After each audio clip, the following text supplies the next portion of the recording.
Arambay Tengol gi mioi khara NIA na fazin ki bayaning de haiduna ngasi Kakching district ki manung chana leiba Kakching Kuno da nupi singna wakan mi fam duna Khongjong Junction kre All Kakching Kuno Meira Paibi Welfare Association loinana Umathel amadi thongam gi Meira Paibi singna punna senduna Kakching Kuno kaithel da famkiba wakat mi fam aduda Arambay Tengol faba yaning de Khungakpa faba yaning de Nicham faba yaning de Maral Tushilaga Arambay gi thomi faba yaning de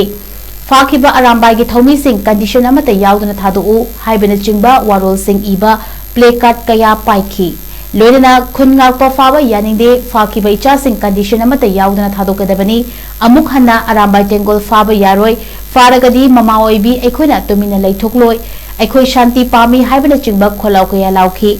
Khongjong aduga mari leinana All Kakching Kuno Meira Paibi Welfare Association gi President Khumukcham Mema Devina phongdorakpada Haukiba ing kumjali singani kunhumdoigi me ahumdagi hauduna Chinkuki narco terrorist singna maitaida landarakduna mioi kaya gi punsi manghankiba yungkai lanthum kaya mai thakiba mioi kaya amana thiba khangan khidaba kaya amana lanjina khiba asida mahei masing tamduna thabak sujaraga mama mapagi mateng pangduna leijaramba Arambay Tengol gi thomi singna ireibak iramdam kandaba yade aigi furup kandaba yade haiduna thorakkiba icha sing asibu thiduna farakpa asi yaningde karigumba makhoibu thadok piraktraba amadi makhata na fana bo honaraklabadi mama oibi lising na lepkani India government na Manipura chatharkliba thongosi lan gi baton tawbani aikhoi lan pamde shanti pami haiki Handak mara koi gi mafam ra ikhang khangau dana koi khun ga pa singji mara rami heta pichi laga koi gi phaba kun batar ko se koi yaning de haiduna ati kun ba ngasi gi koi protect si taw jabani adu ko laba koi gi how ki ba 2023 gi maybe date 3 da koi gi jin ku ki na ko terrorist sing na mafam ra ikhang khangau dana koi gi maitai da haidare manipuri da koi gi landarak tuna yung kai gaya mai tha ki ba madi mi ha mi kun kaya tawduna mi kaya gi kun si manghung khare kai khara ma thiba khangandra leiba marak sida khoi gi adu kumloba ngasi gi icha sing Arambay Tengol haina khoi gi mithom be icha sing jina khoi imale ba kandaba yade adu kumba chin ku kinar ko chhe sing na mai thar pa kai dor ko dagi bakhom rai khang thong ta tor ko dagi khoi gi icha sing jina khoi khutta kolom pai duna adagi mama mapa gi khoi gi mateng pa duna thabak sujara ga leije ga dor ba icha sing duna adu kumloba khoi gi ireba iramdam kandaba yade ai gi jati kandaba yade na thorakhiba adu kumloba icha sing du bo hogik se khoi gi thi duna phagalapa masi yaning de haidun ngasi khoi la su kumloba protest si taw jamani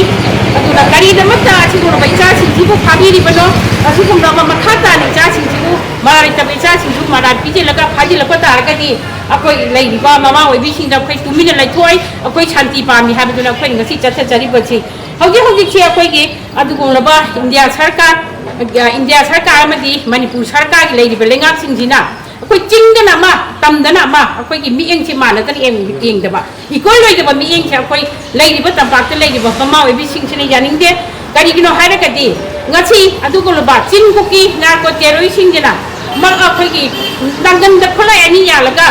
lawa khongdana ka into haidaba aduga akhoigina imaleba iramdam kannabagi phuru kannabagi damakta matam duda la par khoibira khara pairaga aduda akhoigi ireba iramdam kannabagi thokiba icha singdo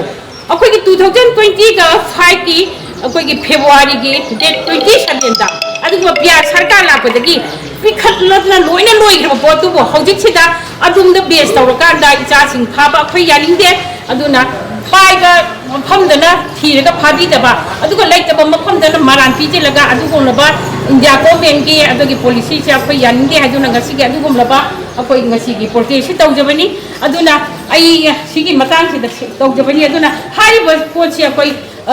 Wapamchi, I India Sarkar, Amadi Manipur Sarkar, I Sigi Pochi, the Makata, the Vijanaba, High Kamjari, Aduga, Party Baki, charging Marali, charging the two, Atu Matam the Ganis, Matan Tadoku, Aduga Makata, and Pagi Arambay, charging you Pabiara, Kaduma Pabatagadi, Mama Obi, Mama Manipurgi lady, Mama Litching Diana, a quick Mama Sachi, the Lepani, other quite Chanti Pam, a quick land palm there. aduna mase ngasi sarkar na manipur sarkar di India sarkar na manipur da tawri ba thabak se akoi gi singman lan ni patun to bi hai